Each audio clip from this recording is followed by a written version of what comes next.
The next day, DA Alvin Bragg indicts President Trump. June 8th, an FBI document is released showing that the Ukrainians paid the Biden crime family millions and millions of dollars. The next day, the Mar-a-Lago raid and the Mar-a-Lago indictment. Last week, Hunter Biden's sweetheart plea deal fell through when the judge realized it had blanket immunity. The following day, a superseding indictment against Donald Trump. July 31st, Devin Archer goes to testify in front of the House. That was only after they failed to put him in jail prior to the fact. What happens the next day? The January 6th indictment that we're here for today.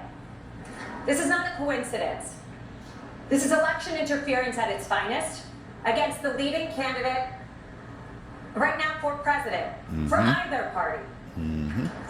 President Trump is under siege in a way that we have never seen before.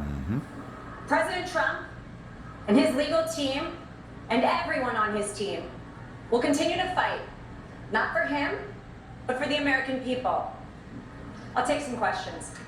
Thank you. I know the president has called this a witch hunt. You just laid out several examples of that. Any other thoughts that the president has communicated to you in terms of why this is going on and why he calls it a witch hunt? I think a witch hunt is really the way that anybody should describe this, because it's not something we've seen in our time. This is not even political. This is beyond that. A witch hunt is when you relentlessly attack your opponent, when you relentlessly attack the thing that you are most afraid of. People are afraid of somebody that cannot be bought by Washington. People are afraid of somebody who is independently wealthy and who has given up his good life to fight for this country. And that frightens a lot of politicians who are career politicians, unfortunately, because he'll get back there, and I know he'll be fighting for every one of us so that this doesn't happen to us. This is about free speech, but the special counsel says Trump could have disagreed with the results and talked about it. No crime there. The difference is what he did to try and switch the votes. So what is it that he did to try and switch the votes that you refer to? By bringing cases, by using the law in an appropriate manner, unlike what we're sitting here today seeing. This is not appropriate. What President Trump did is he said, go patriotically and peacefully and protest. That is an American right. That is why we are America and we are not a third world country. Although I will say that today, I don't feel very much like we are in America. Yes? This case should go forward before or after the 2024 presidential election. I think that every court needs to look at this as a whole, right? It's not about the January 6th case. It's about the fact that in the matter of a couple months, we have seen them try and tie up, and me as an attorney, I've never seen this, tie up one individual who's running a campaign, in a campaign, running for office for president, so that he is in court, in depositions, and distracted, so that he won't properly run for 2024. And frankly, it's not going to work. Is the whole team going to argue that the election was stolen? I don't think that that's the argument that needs to be made. I think that anybody that believes that is misreading this. The truth is, as an American, there were questions that he had regarding the election integrity. We've seen documents come out, we've seen documentaries come out showing that there were issues with the election.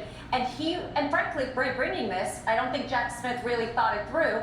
There only has to be proof that, number one, President Trump believed that this election was not completely honest. And number two, Jack Smith has opened himself up to a can of worms that we can now look at and really examine. If you believe that he's innocent and that this is all a setup, why not bring it to trial as soon as possible before the election so that you can clear his name? Yeah, I would love to do that, but there's something called discovery. And when somebody wants to say that the 2020 election was perfect and that President Trump has no right to object to it, we've got to go show him all the facts. And there's a lot of facts to show. So everybody has their time. And to say that Donald Trump should then be rushed and not be given the same fair proceeding that anybody else is just, frankly, un-American. It's not fair. It's not the way our system works. A lot of the lawyers who helped him try to overturn the election are unnamed co-conspirators in the indictment. Janet Ellis isn't. Why do you think that is? I'm not going to speak to co-conspirators or anybody else. I represent President Trump. Let's go one more. There are a number of, there's testimony, there's a number of aides that have said that the president was made aware that he lost the election and yet continued to argue that it was stolen from him. How do you reconcile those two things? Well, I think that everybody was made aware that he lost the election, but that doesn't mean that that was the only advice he was given. As anybody understands what happens in the Oval Office, there are a numerous amount of advisors and politicians and lawyers, not just one or two, that are giving you advice and telling you what they believe is true. So he may not agree with Mike Pence, he may not agree with one of his lawyers, but that doesn't mean that there weren't other people advising him exactly the opposite. And the president has a right, as every one of us do, to listen to several opinions and make their decision. I remember hearing Hillary Clinton and Stacey Abrams argue that their elections were not right. I mean, how, the weaponization of the DOJ didn't happen then. No, of course not. But if your last name's Trump, it's very different. So Hillary Clinton could have a problem when she lost the election, and we could have a complete liberal meltdown, as we all saw. But when we have dignified disagreements, we take them to court. We say do things patriotically and peacefully. He's to blame for things that he did not himself do.